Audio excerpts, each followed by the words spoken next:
How are you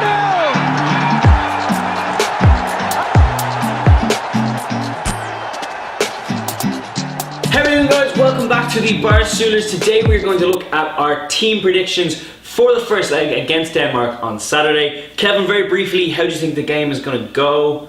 I'd be hopeful we could get some kind of positive result there. Either, best case scenario, a win, but I'd like to think we could at least get a score or draw. I think that that means that when the Danes come to Dublin, they have to score at least once. So if we can get a score or draw, I think that'd be a seriously positive result. It makes them come out of their shell in Dublin, which is always a positive thing. So the team that you've gone for is a 4-2-3-1. The back five, realistically these days, picks itself. Yeah, the only possible change I would say is possibly bringing in Matt Doherty. He's had a very good start of the season and last season with Wolves. He's been included this time. And he's in the squad. The final squad for the first time as well.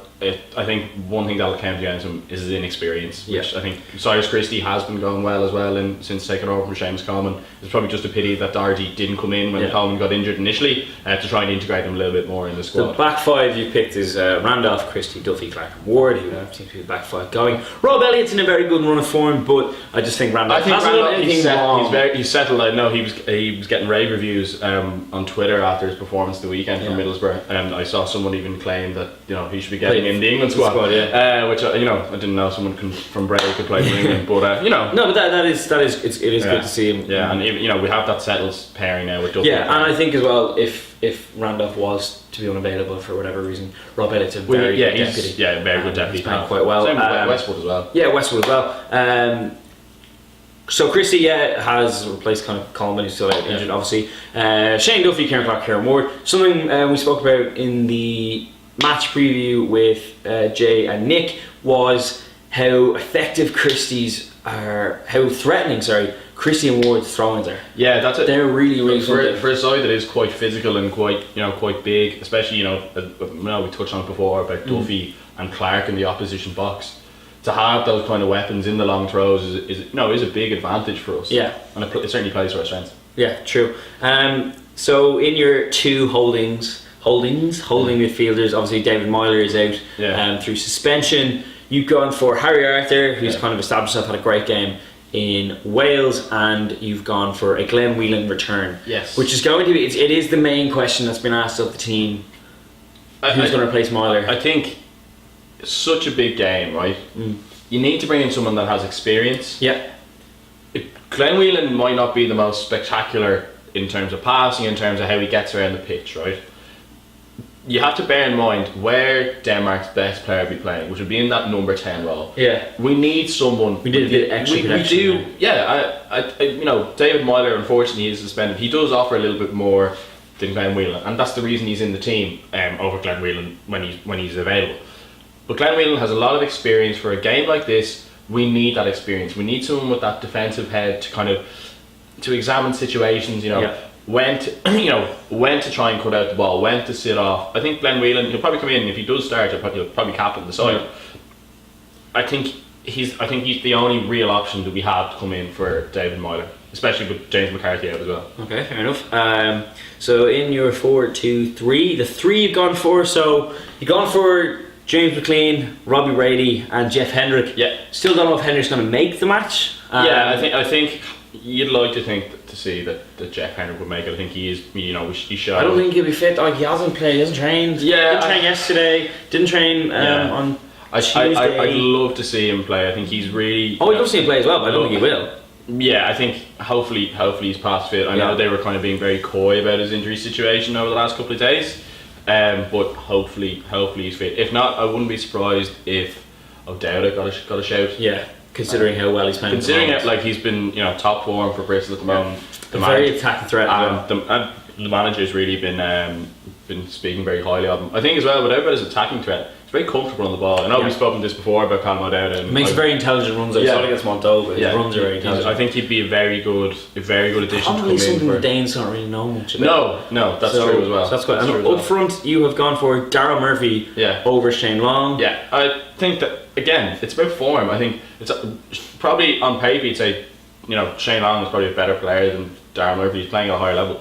Darren Murphy has scored, a good lot of goals for Nottingham Forest this season. He's doing very well for them. He's playing regularly. He's starting almost every game. Shane Long, I know he had a good run of games for Southampton, but he isn't a regular fixture on that side. Scoring. He hasn't scored and for I think ages as well. We go back to Shane Long's kind of default strength is his pace, but I think it is something that needs to be taken into account. Say with 15, 20 minutes to go, to bring him off the bench against a tired Danish defence to try and get him behind. Yeah. Murphy up front, and Murphy, to be fair to him, played very well against Wales. He was thankless. Yeah, he had a thankless task. Even his awareness, for the goal, for McLean's goal. I know people say, well, he just backed out of the way, but to be able to kind of go right, that ball's going to come. Yeah, his positioning. I thought he was just a nuisance to that Welsh defence for most of the game, and I think that's something that we do need, especially in away fixtures. Yeah, so there is actually something to think about, which is that Ireland have 10 players on yellow cards. The Danes have 9, so in danger of missing out in the second leg. The 10 players for Ireland are Darren Randolph, Kieran Clark, James McLean, Darryl Murphy, Harry Arter, Cyrus Christie, Shane Duffy, Stephen Ward and Glenn Whelan. Okay, so that's the ones that are in the starting lineup that you've named. The other 2 are Aidan McGeady and Shane Long. And Walters and Coleman technically, but they're not. Yeah, they're not by fault. So that is a bit of a worry, to be honest with you. I think that's one of the reasons why Matt Doherty has been called into the squad.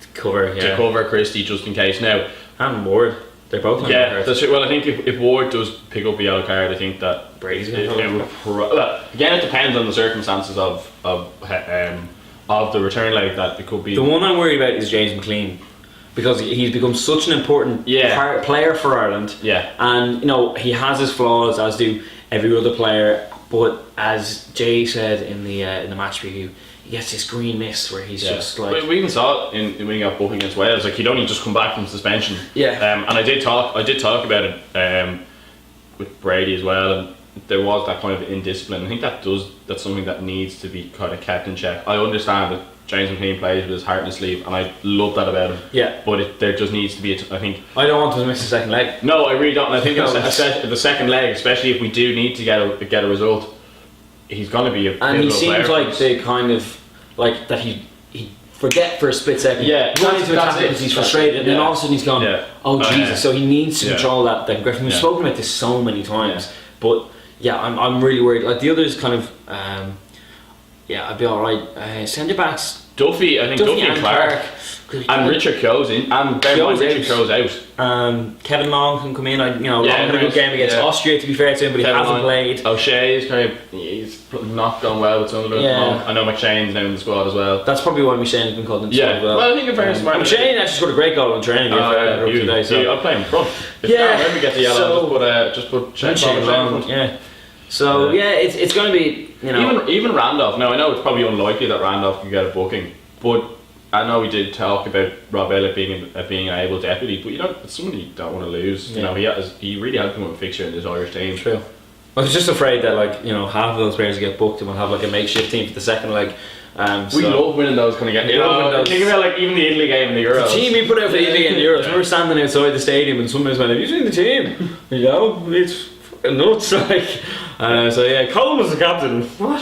That's Kevin's team prediction. I think my team prediction is pretty much the same. It's only, in fairness, you look at it, it's only one change from the last game. Yeah, I think Hendrick might. I don't think Hendrick will make it, and I think it will be. I'd like to say it's without it, but I think he could go for McGeady instead. Do you reckon you could go put Shane Long out wide? He might because if we are talking about a lot of our away performances tend to be more physical, really trying to grind someone down. So we could put Shane Long wide to try and win flick-ons, or even for his, as we talked about his pace. And he can go 4-4-2 then if needs be. Exactly. Actually, Long might come on there. I'd go for the exact same team, really, essentially. We're in agreement. We are in agreement to something, because the team is very settled now. I think especially after the Wales game, I think there's no suspensions going into this game. There's potential. I think as well. We only have apart from Myler. Myler, sorry. But I think as well, had we qualified before the last game, you would have kind of gone, oh, who's coming into form, or what's going into that? How was such and such going? I think after the last game, you're kind of going, we won away to Wales. I think we should, Solid stick with what we know. Just Kind of really thing. hope they don't get booked to second leg. So yeah, those are the team predictions. Really did the one.